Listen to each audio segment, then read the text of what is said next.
Let's go, Arkansas fans. I do think you need to make Bobby Petrino your permanent head coach, and it's for reasons like this. So you start off with a nice run here to the left side with Mike Washington, and that was a really good block by 88, who was very active in this game. One of the more versatile tight ends in the SEC, and you start off with a big one here. So the key block on this play was made on an El Dorado native, actually. His dad's name is Farouk. Love him dearly. He's a friend of mine. And then, of course, this is DJ Hicks, okay? And this is a ridiculous piece of double teaming right here. So Carmona gets the first engagement. And then 52, this honestly is really a creative way to double.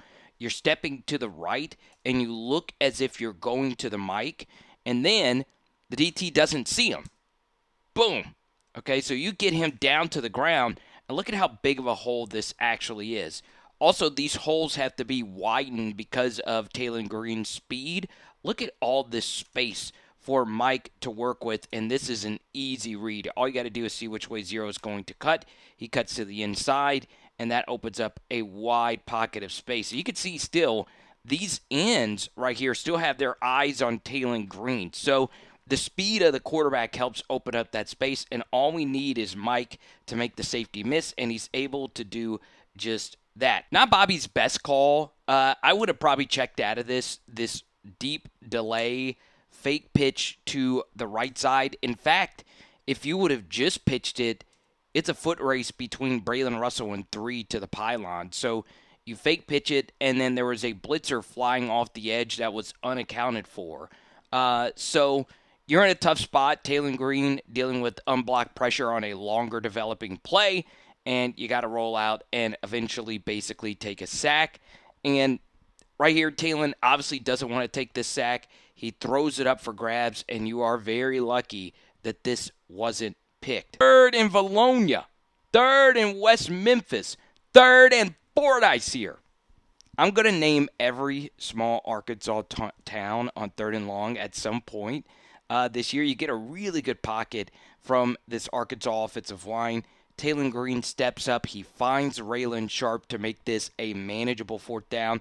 Really good quarterbacking right there by Talon, and Raylan's able to get vertical and almost pick this. Bobby Petrino is an absolute genius on this 4th and 1 play. Wow, look at what he is able to do. You think in this spot that it's going to be a short yardage run, but it's anything but that.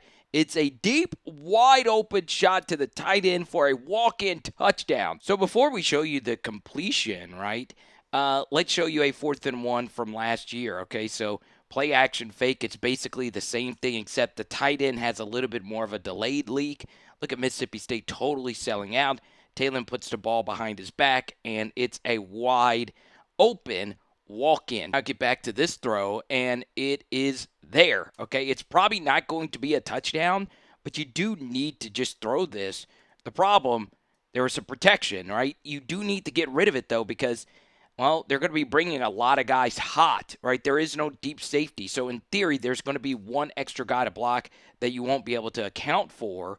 So, Talon's just got to let this rip, and he doesn't, and this turns out to be a huge, huge, huge negative play. He almost saves the day with the Superman throw to 83, and this is the best part at the end. A coach going absolutely berserk. Look at Bobby at the back, and he is screaming at his quarterback while Talon is down on the ground. It's one of those, you wonder how I got here. Turn in 9, one of the worst coverage busts I can remember seeing from a very well-respected defensive coordinator.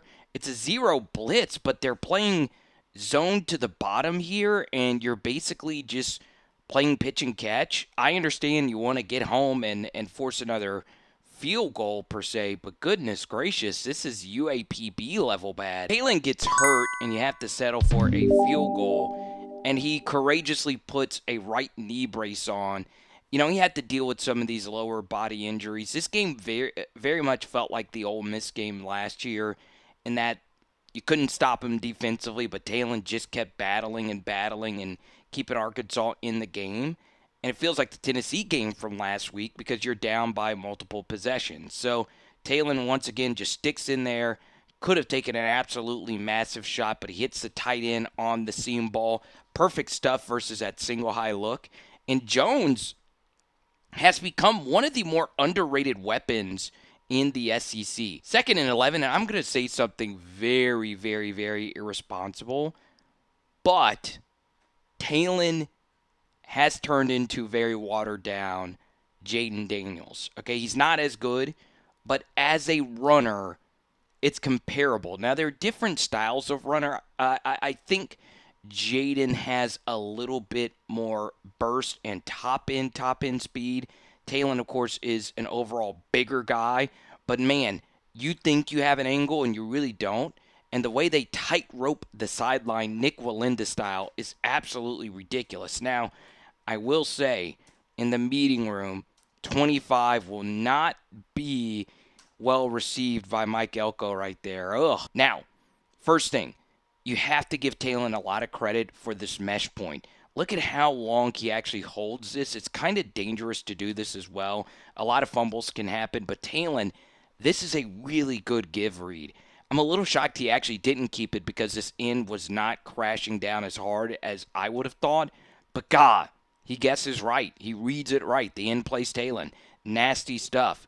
Okay, now, let's get to the Nakua Hines Ward level block. Look at 88 Jones, all right?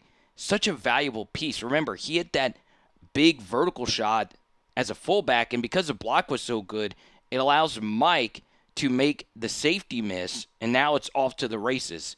You almost had the turf monster eat you alive there.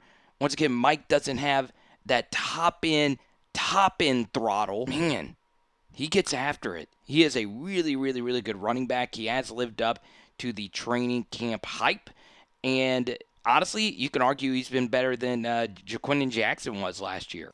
And I don't know if Mike has a girlfriend or not. That's the weirdest sentence I've ever said to start things off. But it's going to set up a beautiful dad joke, because if I were him, I would send this to all the females.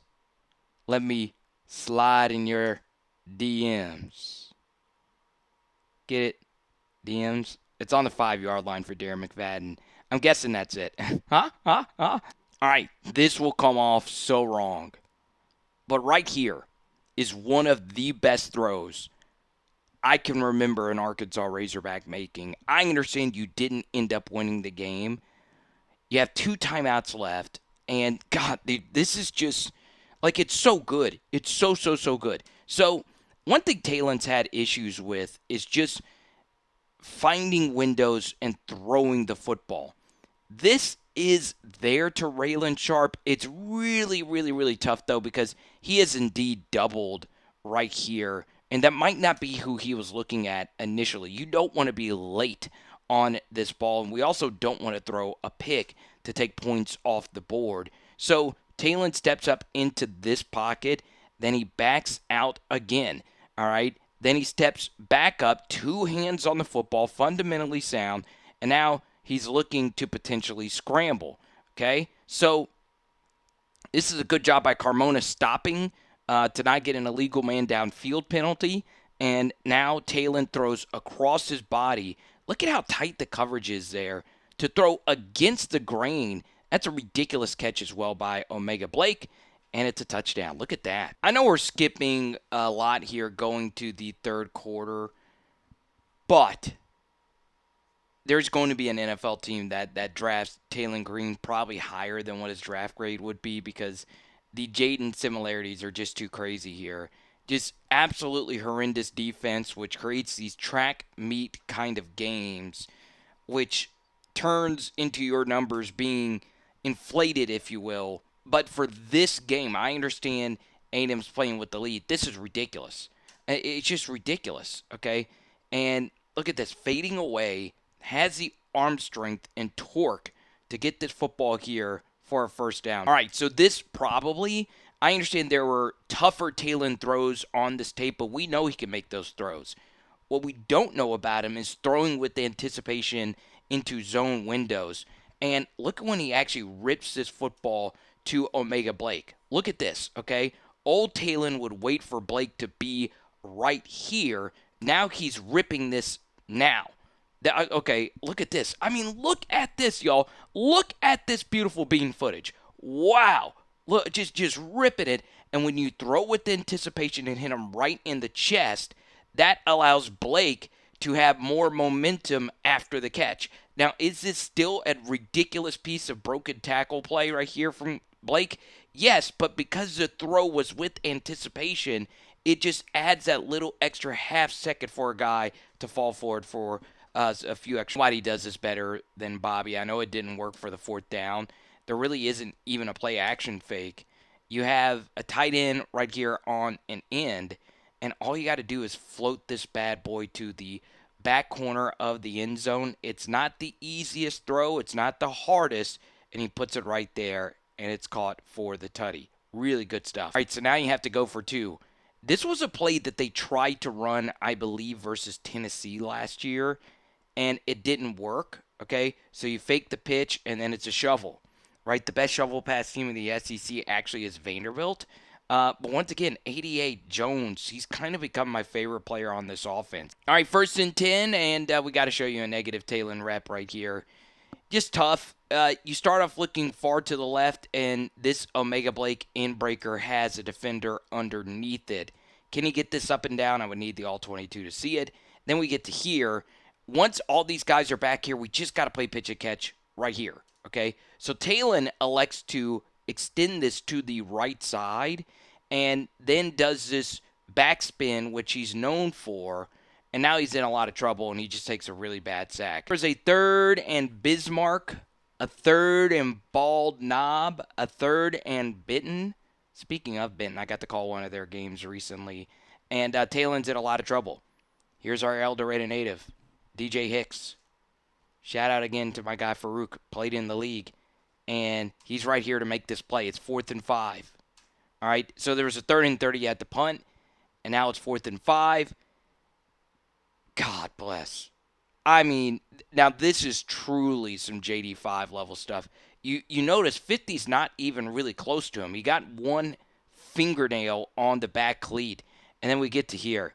Are you kidding me? Talon says, I'm not done yet. I am not done. Drinks on me at Z-Bar. Or Uno. Where are we going, Fayetteville, next time I'm on Dixon Street? You tell me. Drinks on me, baby. Talon on 4th and 5. Oh, my goodness. And then we take another bad sack here. Ugh.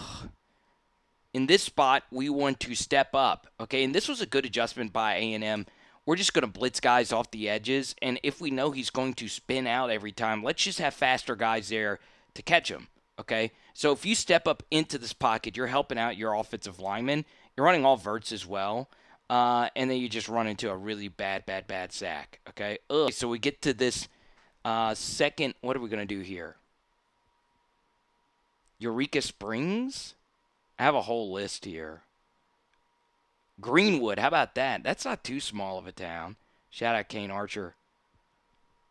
Taylen Green steps up, hits the deep dig. In-breakers to Omega Blake has been one of the more profitable routes. A lot of them have been more shallow than that one, and Blake continues his phenomenal season for the Hogs. Makes a guy miss. Still on his feet. Omega Blake! Is this just the Jefferson I'm looking at? Wow, what a freaking run after the catch from a star. And, man, you pick up the first down. And you could get into the debate of whether Bobby should have gone on ahead and kicked the field goal after that. I think he should have so he can have some time, but you then end up just keeping it, and, well, you get a nice touchdown on the rollout. Every time the ball's on the left hash with a semi-mobile quarterback, the offense is going to run this play. So, the truth is, Taylen Green, you can make a strong case, is actually the best quarterback in the SEC. At least statistically, you can make that very strong case. 95 QBRs basically in every single SEC game this year. 90-plus QBRs in almost every game, period. He's fantastic. I mean, there's no other way around it. You do have to limit these really negative plays. You didn't have the typical Talon turnovers in this one, but other than that, you are very lucky that he is your quarterback. Now, on the other side of this, do you guys want me to do an Arkansas defensive breakdown? I've had a few people ask me to do that. I love breaking down defense, so comment below for that. I do think Bobby needs to be the full-time coach. When the play calling is this good, Obviously, it would be different with the new quarterback. Let me know what you guys think, though. Should it be James Franklin? I don't know. It is Power Hour SEC. Boom! Tonight we are doing chicken wings. Let's go.